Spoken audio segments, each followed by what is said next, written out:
On today's show, are we severely overlooking Gui Santos' game? At the same time, are we severely overlooking how serious Steph Curry's runner's knee may prove to be?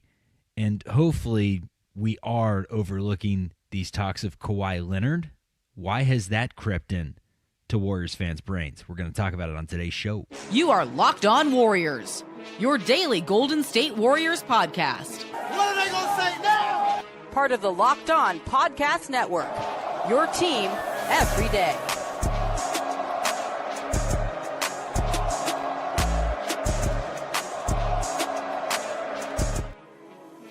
What is good to those of you hanging out with us late on a Thursday as we get ready for the matchup between the Warriors and the LA Lakers, then the Warriors and the LA Clippers? Southern Cal invades NorCal at Chase Center over the weekend. This is Locked On Warriors. We're part of the Locked On Podcast Network, your team every day. We appreciate you for making us the number one sports podcast network out there. A good way for us to show thank you to you, the everydayers, is our Everydayer Club. Check the link in the bio. We'll have more about that later in the show. Speaking of the show, it's brought to you by 5 Hour Energy. Have your cake and drink it too. Birthday cake flavors back, no fork needed. Vanilla-y, cakey flavor, caffeinated kick, no sugar. It's party time. Order now at 5hourenergy.com or Amazon. My name's Charlie Walter, host of the show. Appreciate those night owls that decided to hop in late on the live show, and to those of you listening on the audio patio podcast platform of your choice. We very much appreciate you for doing that. Gui's game. Let's get into a little Gui Santos. Let's talk about Steph Curry's knee. Let's talk about a dream player. I want to pose a hypothetical to you all. If you could have one player in the NBA on this year's Warriors team, who would it be? Money doesn't matter. Future doesn't matter. All that matters is what position you'd choose and what player it would be. Leave your thoughts on that in the comments. We'll have a discussion on that later on in the show. But Gui Santos, I want to start with him, and I want to ask the chat to make sure. Does my microphone sound good? W's if the microphone sounds good.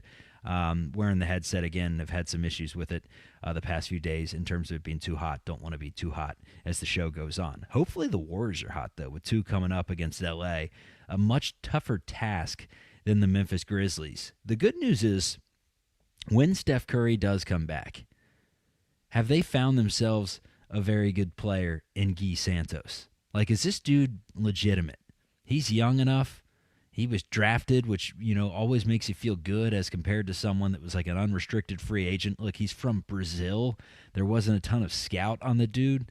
So if he did come out of nowhere and he was a dude, you wouldn't think twice about it. And he's starting to showcase consistently that he is a dude offensively. He gets the tag of someone that, like, is a hustle player. He's definitely a connector, but like hustle player, scrappy, hard-nosed, good defender. He's kind of the opposite, though. Like, if you go through the advanced analytics, that's the weakest part of Gui Santos' game. Maybe your eyes tell you differently, but statistically speaking, per synergy, he's not a good defender. He's a very good offensive player this season. He was just an average offensive player last year and a bad defender or poor defender last year, which is probably a good reason why he didn't play much. He was, a human victory cigar and some energy minutes here and there in January. Although he did get some minutes in the postseason, but he's kind of the opposite of like what we tag him as. He's a very high IQ, efficient offensive player that's damn near 60% and like 45% from three in the month of February. He's been sensational, averaging 16 points per game in 9 games in the month of February, and really being someone that has been relied on. He's been asked to step up his game offensively, to take more shots. Took 15 the last time out, and he's stepping up to the call, man. Stepping up to the call 100%. 73rd percentile offensively, 81st in the half court. Not a great transition player, which makes sense, but he's really good in the half court. Very, very efficient. I've heard some Warriors fans compare his game to like prime Otto Porter Jr. without the injury issues. We'll take Otto Porter Jr. without injury issues. He's very durable, too. Has there ever been a game where you've seen Gui Santos out due to groin soreness or Gui Santos out with a right shoulder? I feel like he's available every time you call his number. That cannot be overstated at this point in the career. I'm just really fascinated to see what his ceiling is offensively, how good he can be. Can he become a better defender as time goes on? Is he actually a really good shooter like he's shown this season? Or is the law of averages eventually going to come back and Gui Santos isn't some knockdown shooter that is going to hit close to 40? I mean, I would imagine he's close to 40%. I'll give you the numbers live on the show because I'm a journalist. That's what we do. We give you facts when we have the facts in front of us, which makes me wonder, what the hell was Walter Cronkite and them doing back in the day? I guess you just had to remember everything back in the day. Like now, I look it up. 39% from three on the season, 36% for his career. But the last however many games, we'll just go with 5 because it's right in front of me. 6 of 7, 6 of 13, 6 of 7, 6 of 14, 4 of 11. He shot above 42% in 4 of those 5 games. He hit 5 3-pointers in one of those games. He's taking 3, 4, 5 mostly every game. And he's been extremely efficient. He doesn't take bad shots. He doesn't force anything. The ball finds him. He turns good shots into better shots by skipping it. And there's a reason why Jonathan Kuminga scoring 27 and 17 his first 2 games for Atlanta and Gui Santos is with the Warriors. It's because Steve Kerr clearly likes the way he plays. No other reason aside from that. He likes the way he plays. Is he better than JK? I don't think so. Is he a better fit for this team? I don't even know. But is he the best option right now moving forward? 1,000%. You got to flip the page at a certain point. That should no longer, honestly, I should punch myself in the face for even saying that because he's not even on the team anymore. But there were times where last year specifically, when that conversation got brought up, the whole how could Kuminga get benched for a guy like Gui Santos, it was almost like a mockery, right? And now Gui Santos is good. He's solid. It's crazy how that happens, right? So good for Gui. What can his ceiling be? He's 23 years old. The former 55th overall pick, a second rounder in the 2022 draft, just a couple of years of experience. Spent the first couple of years working his way up with Santa Cruz, and I'm excited to see what Gui Santos is. I would love to honestly have a crystal ball to see 5 years down the road if he's someone that's even in our minds or if he's one of those guys that's flash in the pan. I mean, this is the NBA. This is the bigs. Players come and they go. But sometimes it's a Brandon Roy type thing where you could stay for a long time, but there's an issue. A Greg Oden type thing. Other times, speaking of Gregs, we'll stick with the G's. Greg Monroe, where you have some decent seasons and you're just out of the league by 27 or whatever it is. Fact check me there. But Gui Santos, very interested to see what type of career he can have. 6'7", listed as a power forward, but plays around the perimeter and has just been a very, very big breath of fresh air in a season that has not been fresh air. It's been like stinky air at the dumpster after your buddies had Taco Bell. One of those sorts of things. Has not been great. All right, let's get into Steph Curry and his knee. What's the situation like leading into a very, very big weekend with the Clippers and the Lakers on deck? The latest, as told by Mark Spears on 95.7 The Game today. We'll discuss what he said. That's straight ahead. And most importantly, he a dog. We need more dogs. All right, today's episode is brought to you by 5 Hour Energy. Welcome to the 5-Hour Energy Flavor Draft. With 18 different flavors to choose from, including new options like Confetti Craze, Fruity Rainbow, or Cotton Candy, there's something for everyone. The board is set, the flavors are ready, and I've got my number one pick for the 5-Hour Energy Flavor Draft. I'm going to go with Cotton Candy today. I'm feeling good. Which one are you drafting at number one? They got sweet flavors. Also, they're top value contenders you can get into. 5-Hour Energy shots give you a boost with zero sugar. They have lots of upcoming flavor innovations planned. Find a new favorite flavor of 5-Hour Energy shots at any time, available at 5hourenergy.com or Amazon. Let's get back to the show.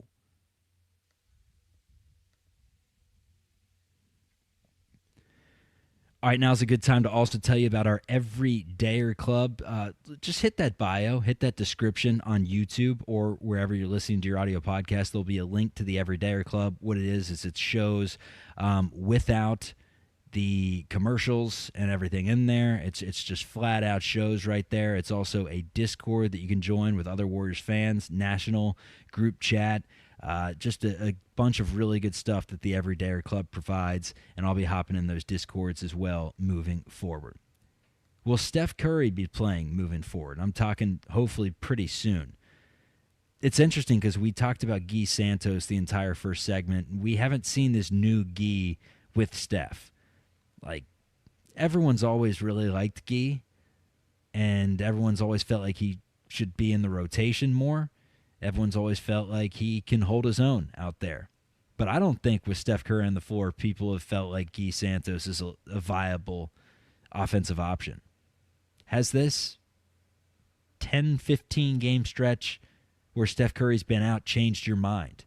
Where for the entire month of February, 9 games, Gui Santos is 16 a night. I mean, he's essentially given you what Andrew Wiggins gave you. Numbers-wise, it doesn't look that much different than what Andrew Wiggins was giving you at the beginning of last season. Sure, there's no Steph. Shot opportunities will go down, but I'm excited to see what those two do on the floor together. Also excited to see what Kristaps, Porizingis, and Curry can do on the floor together if they see the floor together. I mean, I set that over-under, and honestly, if they had it at a book, that would be a spicy bet because it could go either way. You know, these are guys that could play 100-plus games together because Kristaps Porzingis ends up working out and they sign him as an unrestricted free agent in the offseason. Then they play plenty of games together, or they could play 5 or never play a game together. But at this point, they've yet to take the floor. Has missed the last couple, Porzingis has, after playing that first game where we thought Curry was going to play. And that first game back after the All-Star break against Boston, it sounds like originally that was the plan, and it wasn't due to Steph just not being ready. It seems like it was something that was re-aggravated, as Mark Spears was on 95.7 The Game today and pointed out that there was a setback for Curry over the All-Star break that set up the subsequent absence. Had that setback not occurred, Curry would probably already be on the floor. We may have seen him in that game against Boston, so it was kind of an additional thing. It wasn't just the lingering effects from that runner's knee, as if Curry thought he was ready to go and then woke up one day sore. It sounds like they were easing him back in, and he was probably practicing or getting close to working out, whatever, and something popped, something happened, whatever. Setback. That's all we have information-wise. But he was trying to work out. He was trying to get back, and it maybe pushed it a little bit too hard. So Spears said, not sure when he'll be back, but I do know he wants to come back. So I guess that part is important because there are some Warriors fans out there that say, would it be the worst thing in the world if he didn't come back? Would putting Gui Santos as your number 2 scorer and test it out, and worst case scenario, we lose a lot and end up with Cameron Boozer or AJ DeBonsta, something along those lines. Would that be the worst thing in the world? My question is, are the Warriors that bad without Steph Curry? Because they're 4-5 without him this month. And granted, it hasn't been some crazy schedule, but 4-5, that's not too shabby, all things considered. You only had Porzingis for one of those games, and you lost. If you can get Porzingis back, then you're in a much better position than you've been the other 8 games without Steph Curry. And you've happened to go 500 in those games, 4-4. So, yes, the team is clearly significantly worse with Steph Curry off the floor, but they've been able to hold their own pretty well. You look at some of these teams, like let's use Chicago and Utah as an example. Utah clearly tanking to the point where Lauri Markkanen is getting an MRI on his ankle, and Adam Silver said, wait a second, we're sending team doctors, basically investigating the matter. Like, you're not sitting Lauri Markkanen for the entire season over a phantom injury. We are sending our own doctors there, which is wild to me. Unprecedented territories. Utah is obviously in a position where the entire league, even their fan base, has just been admitting online that they've just been tanking in the open for 2 years, and apparently, according to Adam Silver, you can't do that. So they are in a precarious spot right now, I should say. This offseason, why are we talking about this offseason already? Because I just wonder, assuming this year goes as we think it does, and that's just a team that isn't seriously contending. At best, Curry's back, and we are talking about a play-in series. Winning a play-in series and getting 7 cracks at Houston or OKC or whomever it may be in that first round. And my question is, which free agents could be available and make sense? That's something I want to answer on the other side. But before we get to that question of the offseason and free agents, I want to ask you, if there was one player right now in the NBA, and I'm going to, for those of you on the chat right now, I'm going to go a little interactive and pull that thing up. Who would you go with?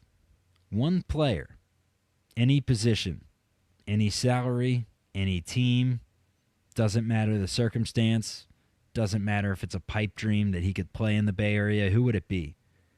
Magic wand. Honestly, mine would probably be Cade Cunningham.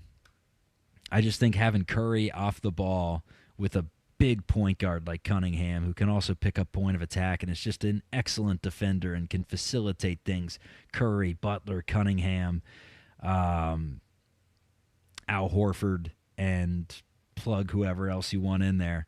That's a lineup to me that I really like. But at the same time, I think a lot of people, honestly, some people may say Kawhi with how great a season he's had and just the ability to get a bucket and really defend. And we'll have some Kawhi chatter in just a little. I think plenty would say SGA.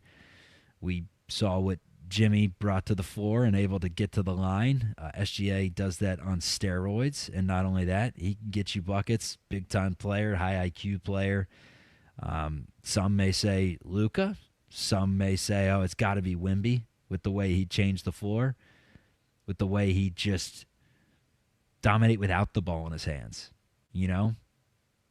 Such a decoy to Steph Curry. And then defensively, gives you everything and more Draymond Green's given you. That's the best defender in the NBA. So it's an interesting conversation just because I think when I pull up the chat here, assuming people are being interactive, I think you could get 5-6 different answers.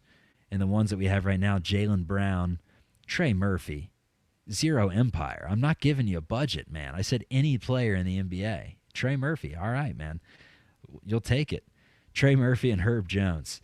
Yes, now I know that we're potentially trolling with the username.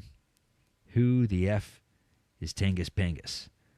And then we get in the chat, obviously, a Lakers suck, and we are not that bad without Curry. Most of the losses have been close, except against Boston. But I want to hear you in the comments, for those of you that didn't watch live.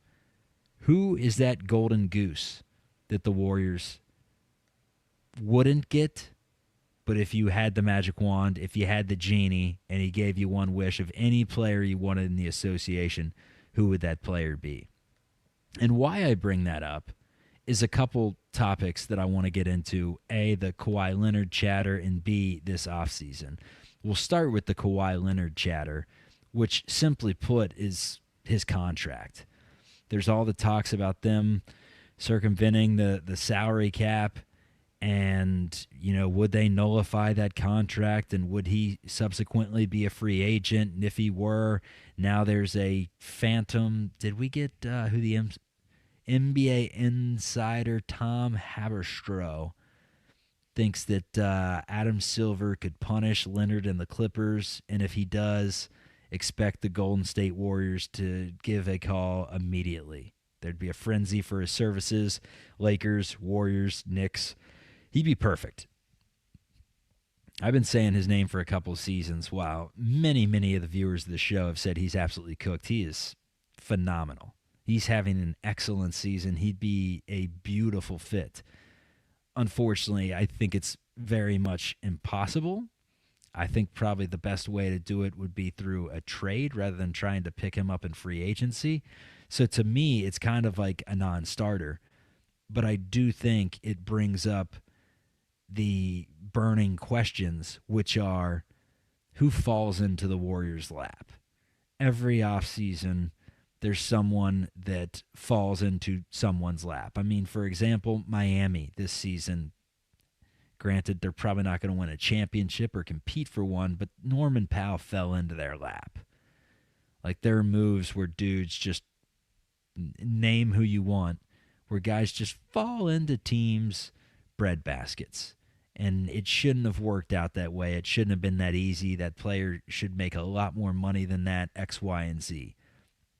And that's the question that I have. Like, who are those players that could potentially fall into their lap? More importantly, who are some free agent targets that the Warriors could look at this offseason? And with the buyout market 5 days away, is there anyone still out there? Anyone in the chat, anyone in the comments that you'd like to see the Warriors go after? Or is Leones, who many on Twitter were saying is the Bay Area's top DoorDash delivery driver. And I saw many people say that it was grab a fan from the stands night, Calvin Cambridge style, with the lucky ticket, and let him play for 5 minutes in a blowout. I guess his body type and his game just screams average Joe, but he played well. And he was actually a teammate of Quentin Post back in Amsterdam when they played hoop together growing up. So two Dutch dudes balling right now. Same team, same circuit growing up. That's pretty wild stuff. Small world. I mean, there's not that many Dutch players in the game. Not just currently, but in history. There's not that many. And to have two dudes that grew up with each other playing on the same Warriors team in the same lineup at the same time, that's pretty cool stuff. But I want to get into the offseason chatter coming up. Again, Lakers, Clippers coming up. We'll have the post-game show after each of those games. A lot to talk about in terms of Steph Curry's injury. We're still waiting on potentially what could come from it. We do know now that it was a setback, though, and that there's a chance that it was re-aggravated, and maybe he's out even longer. Maybe there's another 10-day evaluation period. And if that is the case, then how long are we doing this before it's like hand the keys to Gui and D'Anthony, and let's see what this team has. Let's see what the scrappy Warriors have before we really figure out what this team is all about this offseason. This is Locked On Warriors, though. When we return, we'll talk about what free agents could be available, who makes sense, and again, let me know who those dream players are in the chat. This is Locked On Warriors. We're part of the Locked On Podcast Network. It's your team every day. Who can stop Steph Curry? Hopefully we'll never find out. Today's episode is brought to you by Gametime. There's nothing like being in an NBA arena. The crowd, the energy, the moment. Getting tickets, though, that part hasn't always been so simple. That's where Gametime has become the go-to app for scoring tickets fast without the hassle. Puts the advantage back where it belongs, with the fans. Pull up the Gametime app. Get your all-in price up front, view your seat before buying the tickets with their panoramic views, and just flat out have a quick, intuitive, and stress-free start-to-finish experience. It makes it easy. Take the guesswork out of buying NBA tickets with Gametime. Download the Gametime app, create an account, and use code LOCKEDON for $20 off your first purchase. That's code LOCKEDON for $20 off. Download the Gametime app today, and remember, it's gametime.co, not .com. Today's episode is also brought to you by our friends over at Indeed. Workplace chaos, deadlines stacking up, inbox overflowing, and the one position you have to fill is still sitting open. When the pressure's on, you need the right hire. This is a job for sponsored jobs. Indeed Sponsored Jobs helps you reach the people who actually fit what you're looking for with skills, experience, and location, so you're not just hoping the right candidate stumbles across your post. If you're hiring, spend less time searching and more time interviewing with Indeed Sponsored Jobs. And listeners of the show will get $75 sponsored job credit to help get the job the premium status it deserves at Indeed.com/podcast. Just go to Indeed.com/podcast right now. Support our show by saying you heard it on Locked On Warriors. Indeed.com/podcast. Terms and conditions apply. Need to hire? This is a job for Indeed Sponsored Jobs. And, buddy, stop trying to dribble the ball. I bring up some names that the Warriors could potentially target this offseason, really just to look ahead, to kind of explain to everyone what the Warriors are working with right now. We knew that if the Dubs in the Steph Curry era were going to compete for another championship, seriously compete, it would almost take a miracle. It would take a fleecing. It would take a fleecing of the fleecing, and it would take a modern-day miracle, truly. Because they just did not have the assets to add that much, and I don't think they are that close. Now, I do think they're close to being close to the closest, if that makes sense. Like the 4, 5, 6, that tier, Minnesota, Lakers, Clippers, they're decently close when healthy with Jimmy, with Steph. I mean, they're close to that tier. They're right there. It just doesn't feel like consistently they'd put it together for 21 games or however many it would be to win an NBA championship and consistently do it. It just seems like there's too many inconsistencies that have been peeking their head out for an entire season. But you have next year as a fallback. Let's say Curry does come back, then we have the rest of the season as well. But if he doesn't, if this is something that lingers on another 2.5 weeks, and we're into mid-March. Playoffs start in April. They're coming soon. If you're in the play-in and Steph Curry's available to play, he's a competitor, he wants a chance at a playoff series, it truly doesn't matter your seeding. The 2022 team taught you that. You can win an NBA championship going through the road in a lot of these games. And you can bet your sweet ass that he will be playing in that play-in game, assuming he's good to go. And the Warriors are going to have a chance at a playing game. So we're going to have meaningful basketball one way or the other. But if he does not return, and that's announced in the next 2-3 weeks or whatever, that they're going to shut him down, then we have to start being serious as not only a basketball team, but as a program, as Locked On Warriors, and start looking ahead, doing the post-game shows, everything like that, talking about the team, breaking it down. But we're doing 5, 6, 7 of these shows a week. At a certain point, you have to look ahead, too, about what the Warriors can look like next season. And some free agents that could be available and make sense that would be in the money range. Number one is Kristaps Porizingis. He's in-house. He is an unrestricted free agent after this season, and you legit have a tryout for Porzingis right now. I think it would be fascinating if he didn't get on the floor much this season, but looked good in the games that he did get on the floor. If the Warriors would take a DeAnthony Melton-like gamble and say, hey, we are not giving you much money at all to prove yourself next season on a 1-year prove-it deal, and see if anyone else offers anything more. Because there's not many ways this can go. It can go that way, or it can go Porzingis playing very well the rest of the season, playing every single game, which is extremely doubtful. And then in that case, he's going to be commanding more money, and it would be harder to retain him for that reason.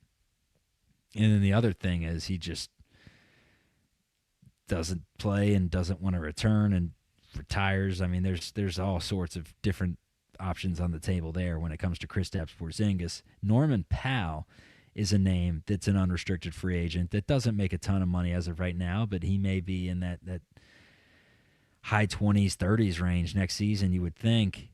It's interesting for players that aren't quite superstar status when teams have superstars that are making superstar money, how these players that were making, like a Norman Powell, I think was making under 20 or something. He was on a very team-friendly deal.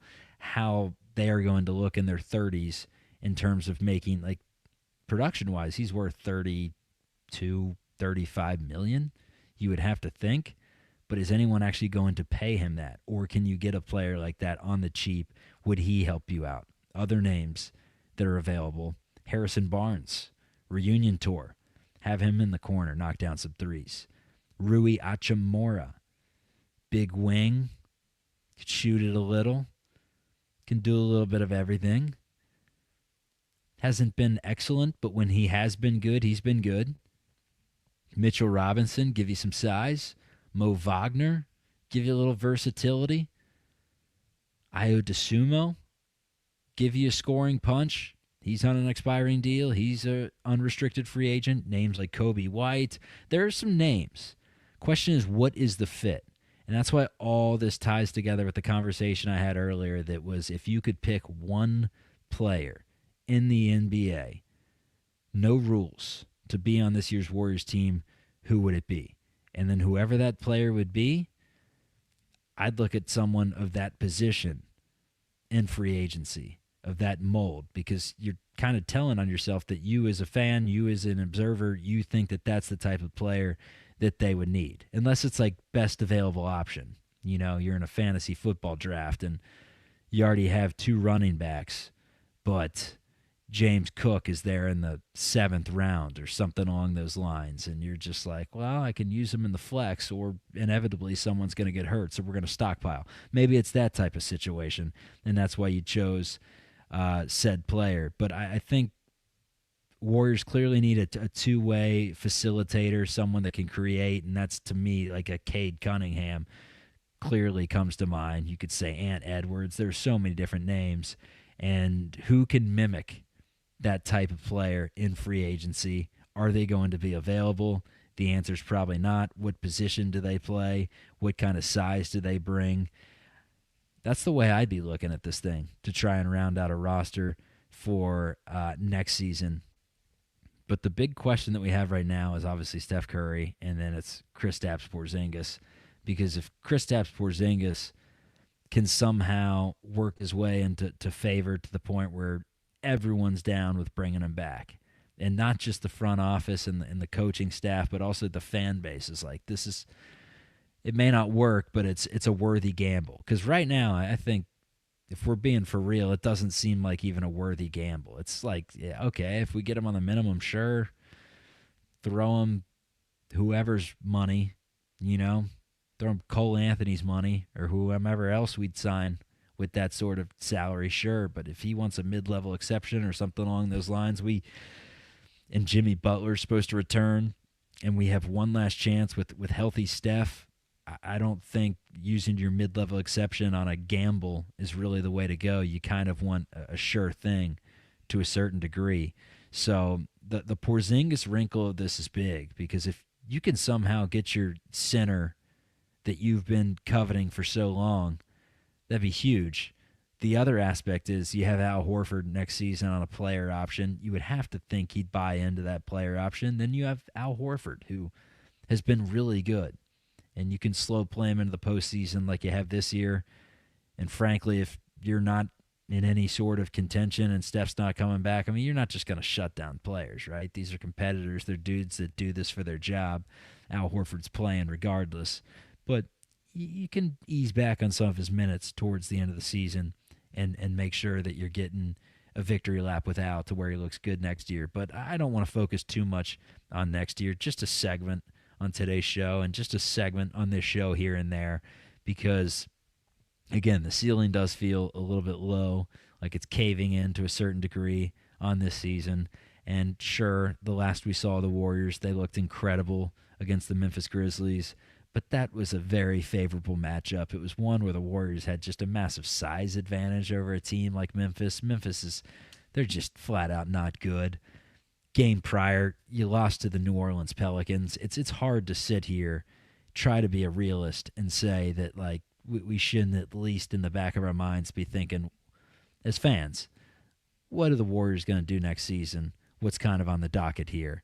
And in the meantime, let's root for 20-point games of Gui Santos every other day. It's not really 20, though. It's like 17, 16, 18, 15. It's like Wiggins, man. Wiggins lived in that range, and Gui Santos is doing the same thing. Anyways, appreciate everyone for tuning in. This is Locked On Warriors. We're part of the Locked On Podcast Network. We'll see you after the Lakers game. Appreciate y'all.